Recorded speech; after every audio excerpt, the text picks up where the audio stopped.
سب سے بڑی کرامت یہ ہے کہ وہ دین اسلام پر استقامت میں بیٹھا رہے، چلتا رہے، سبحان اللہ، نماز مسلسل پڑھتا رہے، نیند اندھیری غریبی بیماری تنگی کوئی رکاوٹ میں نہ آئے، تسلسل کے ساتھ سچ بولتا رہے، کوئی نقصان ہوتا ہو تسلسل کے ساتھ اللہ رسول کی فرما برداری کرتا رہے، تسلسل کے ساتھ وہ اللہ رسول کا فالوور ہو، اسے کوئی ڈگمگائے نہیں، یہ کرامات میں سے بڑی کرامت ہے۔ ورنہ کبھی کبھار کرامت جو ہے وہ شعبدہ بازیاں آج کل تو بہت زیادہ عام ہیں، کرامات کے روپ میں شعبدہ بازی سے بھی لوگوں کو متاثر کیا جاتا ہے۔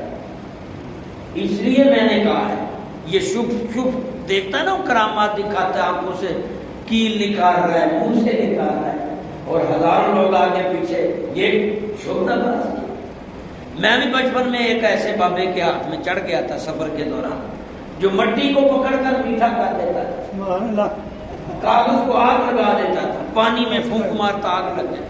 میں تو بچہ تھا، بڑا متاثر ہوا، جو جیب میں تھے اس کی خدمت، راستے میں کئی مسافروں کو لوٹا، لیکن تھوڑا سا بڑا ہوا تو میں نے ریسرچ کی، میں نے یہ سارا تو شعبدہ بازی ہے، یہ تو کرامت ہے۔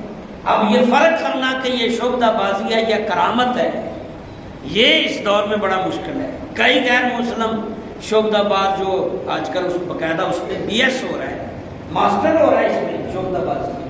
انگریز ملکوں میں اس کا پورا 16 جماعتوں تک شعبدہ بازی پڑھائی جاتی ہے، رومال ہلا کے کبوتر نکال دیا، کبوتر ڈال کے رومال نکال لیا، ہاں جی، عورت نکال کے مرد بنا دیا، مرد، بڑا صفائی سے کام ہو رہا ہے، اور بندہ وہم و گمان میں نہیں ہوتا کہ وہ کرتب دکھائے جاتے ہیں، اور کرامات اور کرتب ملتے جلتے ہیں۔ تو اس کا فرق کیسے کریں گے کہ یہ کرامت ہے، اور یہ فرق کیسے کریں گے کہ یہ شعبدہ بازی ہے، یہ بھی بہت بڑا اہم مسئلہ ہے۔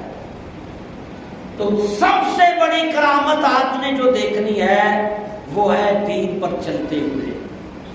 دین پر چلنا سب سے بڑی مشکل کام ہے، سب سے بڑی کرامت ہے دین کے مطابق چلنا۔ یقین جانیے، آپ ہم میں سے اکثر نماز پڑھتے پڑھتے اچانک نماز چھوڑ دیتے ہیں، کئی دن چھوڑ رکھی، پھر کیا ہے، پھر شروع ہو گئے۔ تو اگر ہم ایسا نہیں کر رہے، چل رہے ہیں، بھوکے ہیں، بیمار ہیں، چل رہے ہیں، تو یہ کرامت ہے بھائی، سبحان اللہ، کرامت اللہ والوں سے ظاہر ہوگی نا، کرامت تو برحق ہے۔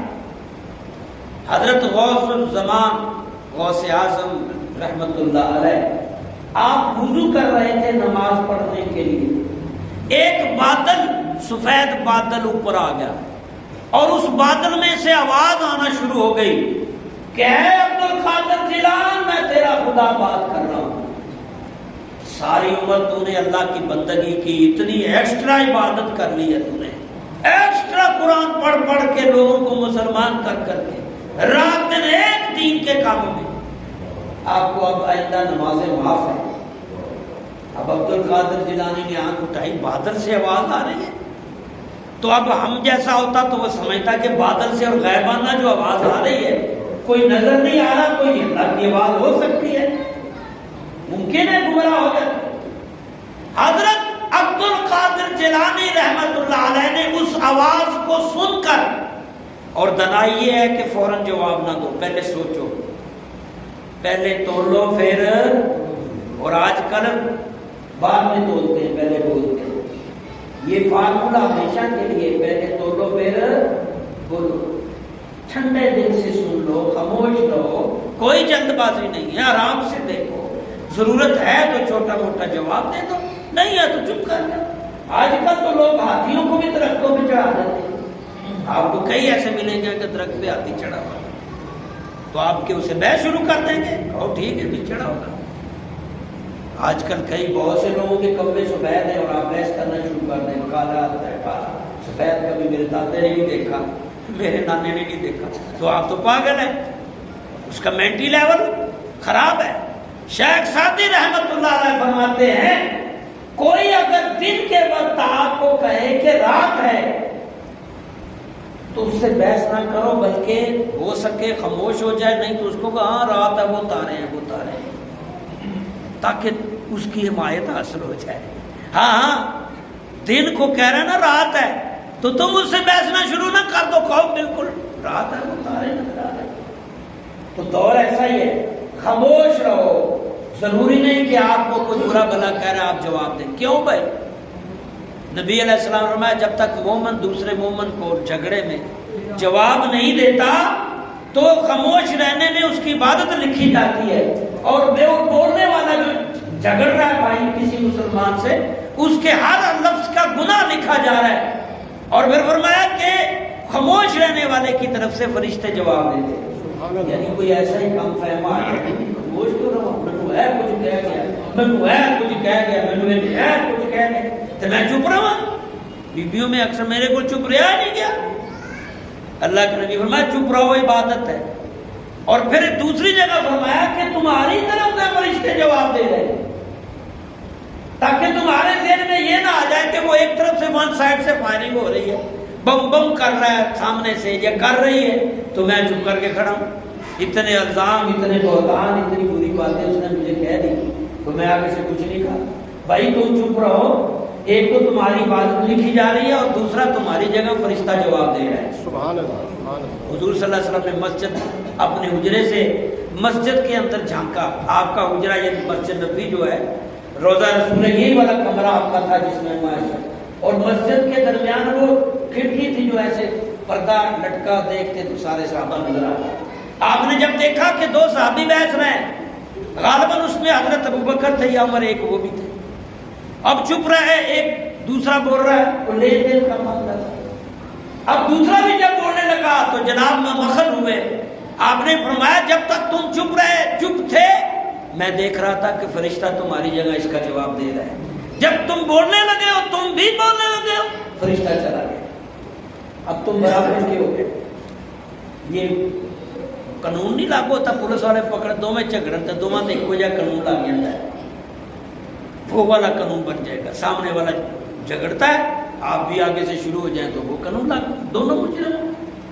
شیخ سادی سے کسی نے آ کر کہا حضرت آپ کا وہ فلاں اچھا آدمی راستے میں فلاں بندے کے ساتھ جھگڑا ہو رہا تھا. فرمایا میں کیا کروں کہ میں نے تو بتایا کہ وہ جھگڑ رہا تھا. فرمایا اس میں سمجھ ہوتی تو جھگڑا نہ بڑھتا.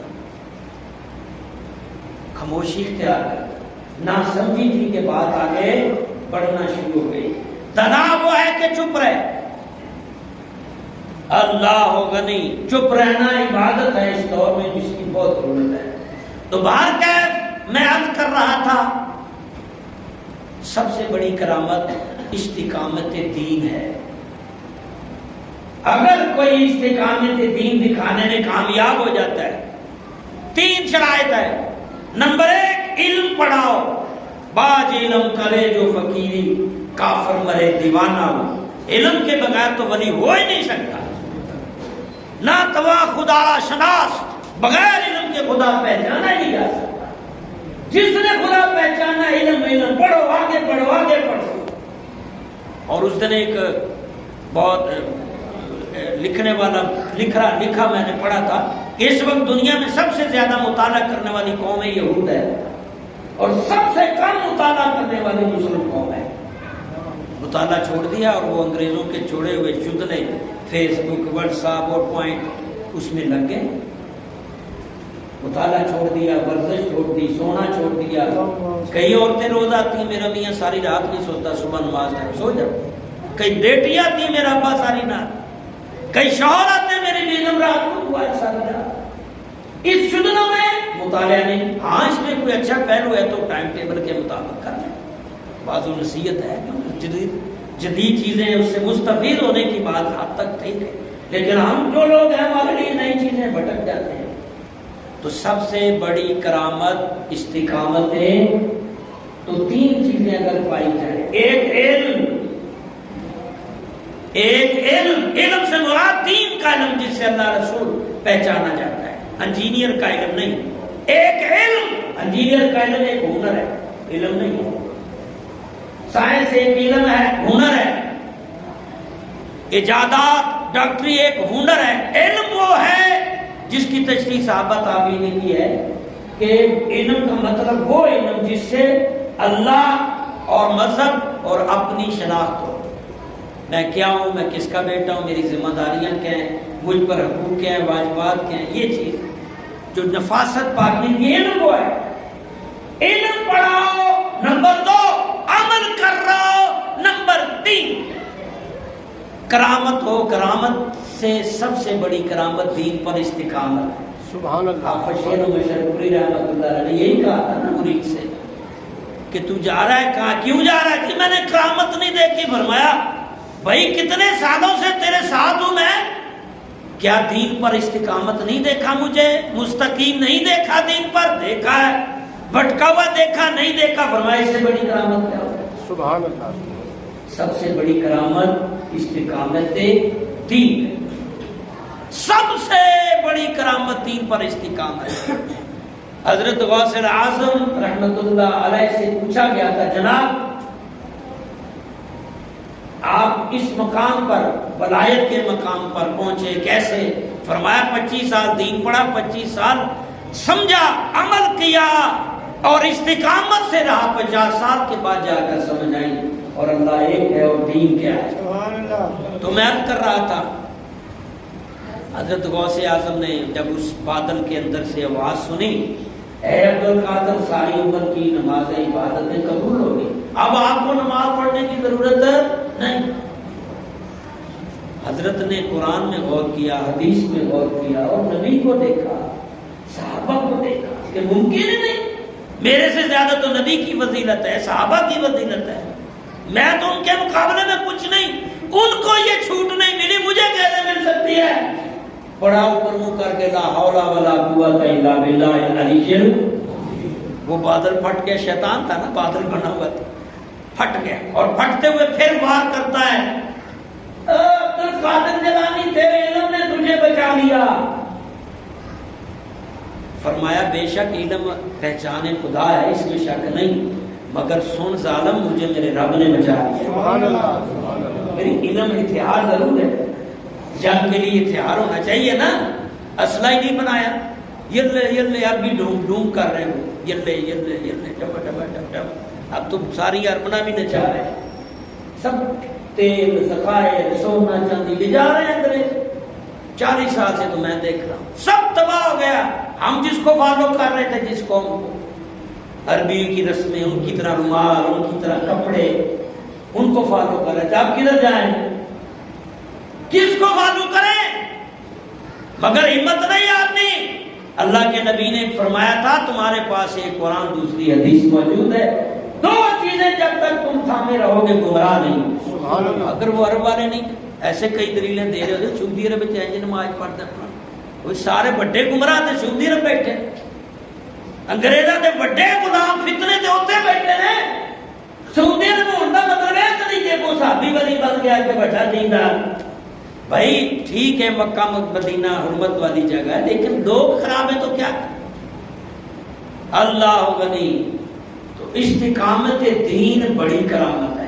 آپ دیکھیں کہ آپ میں دین کے معاملے میں کتنی استقامت ہے۔ باقی کرامات تو کیا بات، یہ کرامت نہیں تھی کہ جناب سلیمان علیہ السلام نے فرمایا کون ہے جو بلقیس کا تخت جلدی سے لے آئے؟ جن کھڑا ہوا، یہ قرآن میں تذکرہ ہے، جن کھڑا ہوا جی میں ابھی، آپ ادھر آپ کی محفل ختم نہیں ہوگی تو میں پیش کر دوں گا۔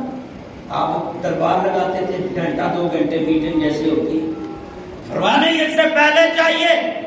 پھر قرآن کہتا ہے عبداللہ کہ اللہ کا بندہ ہے، یعنی آپ کا صحابی کھڑا ہوا، جناب آنکھ بند کر کے کھولی، آنکھ چمکیے، میں سامنے تخت رکھ دیتا ہوں، اور اللہ خود کہہ رہا ہے کہ وہ میرا بندہ تھا کہ آنکھ جھپکتے ہی ہزاروں میل دور پڑا ہوا تخت بلقیس کھینچ کر سلیمان علیہ السلام کے پاس رکھ دیا۔ یہ کرامت تھی۔ سبحان اللہ۔ سبحان اللہ۔ اولیاء اللہ کا بڑا مقام ہے۔ خضر علیہ السلام، یہ خضر رحمت اللہ علیہ ولی تھے، موسیٰ علیہ السلام ان کے ساتھ چلے گئے اللہ سے ریکویسٹ کر کے کہ ولی کے کام دیکھو۔ اب وہاں یہ دیکھو کہ یہ ایک ولی نبی چل رہے ہیں، لیکن ولی عجیب کام کر رہے ہیں، وہ کشتی کھیل رہے ہیں، بچہ مار رہے ہیں، دیوار اٹھا رہے ہیں، کوئی بینیفٹ نہیں لے رہے۔ عجیب، کہا یہ سب مجھے اللہ نے عطا کی ہیں، یہ کرامات ہیں، یہ خدمات ہیں جو اللہ اپنے بندوں سے بندوں کے لیے لیتا ہے. سبحان اللہ سبحان اللہ. بہت بڑی بات ہے. عبدالعزیز دباغ رحمۃ اللہ علیہ بہت قابل گزرے. ایک دفعہ پاؤں رکھیں، دوسرا پاؤں آگے کریں، پھر پیچھے دوسرا پاؤں، اور حالت کشف میں اور علم لدنی میں کھڑے جناب یہ پاؤں رکھتے ہیں پھر پیچھے. فرمایا دنیا میرا ایک قدم ہے، دوسرا اٹھاتا ہوں دنیا ختم ہو جاتی ہے. حضرت کامل امام وہ جو ہندوستان کے امام تھے، ان کے مطالعہ کر رہے ہیں بخاری شریف کا. صاحب آیا، ایک مسلمان آیا، وہ انگریز تو چاند پہ جانے کی تیاری کر رہے ہیں، آپ بخاری شریف میں الجھے ہوئے ہیں. فرمایا ٹھیک ہے بھائی، وہ دنیا میں پہنچ رہے ہیں، ہم دنیا بنانے والے تک پہنچ رہے ہیں. سبحان اللہ سبحان اللہ. چاند دنیا ہے نا، تخلیق ہے، وہ اللہ کی تخلیق پر پہنچ رہے ہیں، ہم اس تک پہنچنے کی کوشش کر رہے ہیں جو اللہ خود ہے جو تخلیق کرتا ہے. اور پھر اس کی طرف دیکھ کر فرمایا تم کہاں کھڑے ہو، تم کدھر کھڑے ہو، یعنی تمہارا سٹیٹس کیا ہے؟ نہ مسلمانوں کے ساتھ نہ کافروں کے ساتھ. اور آج کل زیادہ مسلمان ایسے ہی ہیں، دین میں نقص نکالتے جائیں گے، علماء میں نقص نکالتے جائیں گے، قرآن و حدیث میں نقص نکالتے جائیں گے. بھئی تمہارا سٹیٹس کیا ہے، تم کس کے ساتھ ہو؟ جب تک استقامت دین کی طرف نہیں آؤ گے کامیابی ممکن نہیں ہے. اللہ تبارک و تعالیٰ ہم سب کو سمجھ اور آمین.